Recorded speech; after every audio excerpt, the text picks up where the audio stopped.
मृत्यु होती है तो 15 लाख रुपए अनुग्रह अनुदान। उग्रवादी या असामाजिक तत्वों की हिंसात्मक कार्रवाई में, जैसे कि माइंस, रोड माइंस हो गया, बम विस्फोट है, सशस्त्र आक्रमण हो गया, तो वैसे में 30 लाख रुपए देय होगा।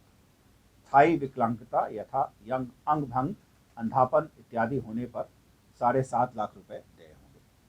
परंतु उग्रवादी या असामाजिक तत्वों की हिंसात्मक कार्रवाई में यदि इस प्रकार की विकलांगता होती है तो ये राशि दोगुनी करके 15 लाख कर दी गई है। और पंचायत निर्वाचन कर्तव्य हेतु प्रतिनियुक्त कर्मियों की यदि कोविड-19 के कारण मृत्यु होती है तो भी उनको 30 लाख रुपए अनुग्रह अनुदान के रूप में देय होगा।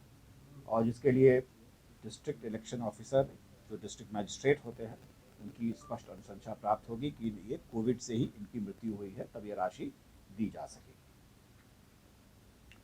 और पंचायत निर्वाचन, उप निर्वाचन के अवसर पर सक्षम पदाधिकारी द्वारा निर्वाचन कार्यों में लगाए गए सभी व्यक्ति इससे लाभान्वित होंगे।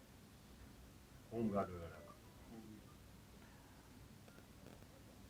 पीठासीन, मतदान पदाधिकारी, दंडाधिकारी, ईवीएम से संबंधित कार्य में प्रतिनियुक्त इंजीनियर, कर्मी, चौकीदार, ग्राम रक्षा दल के सदस्य, चुनाव के लिए अधिग्रहित वाहनों के चालक, मोटर वाहन अधिनियम अंतर्गत अधिकृत व्यक्ति, पुलिस पदाधिकारी, आरक्षी कर्मी, गृह रक्षक, केंद्रीय सुरक्षा बलों के सदस्य, सभी को कवर किया गया है ताकि कोई इससे न छूटे। उसकी जो कैपेसिटी है उसको बढ़ाने की स्वीकृति मंत्रिपरिषद के द्वारा दी गई है। जो आंकड़े हैं वो आपके जो कागज़ सर्कुलेट किया गया है उसमें आप उल्लेख है, इसलिए मैं आंकड़ों को नहीं पढ़ रहा हूँ। इसी प्रकार से मेसर्स बाबा एग्रो फूड लिमिटेड, जिसे पूर्व में श्री कृष्ण मेटकॉम लिमिटेड के नाम से जाना जाता था, उनके द्वारा 20 मेट्रिक टन पर आवर की क्षमता का एक राइस मिल स्थापित किया जाएगा और उसके लिए 45 करोड़ 39 लाख रुपए की निजी पूंजी निवेश और उसकी जो वित्तीय प्रोत्साहन क्लियरेंस है उसकी स्वीकृति मंत्रिपरिषद के द्वारा दी गई। बक्सर में सतलज जल विद्युत निगम के द्वारा 2x660 मेगावाट प्लांट का पावर प्रोजेक्ट स्थापित किया जा रहा है और वहाँ से जो पावर का इवैक्यूएशन है, उस पावर के इवैक्यूएशन करने के लिए Bihar state power transmission company limited के द्वारा 400 केवी और 200 केवी के जो ट्रांसमिशन लाइन्स हैं उनके निर्माण के लिए 817.35 करोड़ की प्रशासनिक स्वीकृति मंत्रिपरिषद के द्वारा दी गई है, जिसमें 20% इक्विटी के रूप में होगा और शेष जो 80% होगा वो राज्य सरकार की गारंटी पर, जो 2045 की थी, लेकिन अब चूंकि उसका स्कोप ऑफ वर्क बढ़ गया है, ये अब 282 करोड़ 26 लाख 44 हज़ार रुपये हो गया है।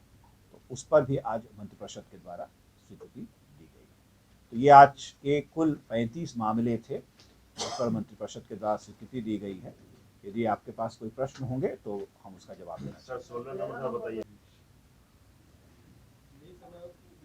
दोपहर में मिल रहे हैं।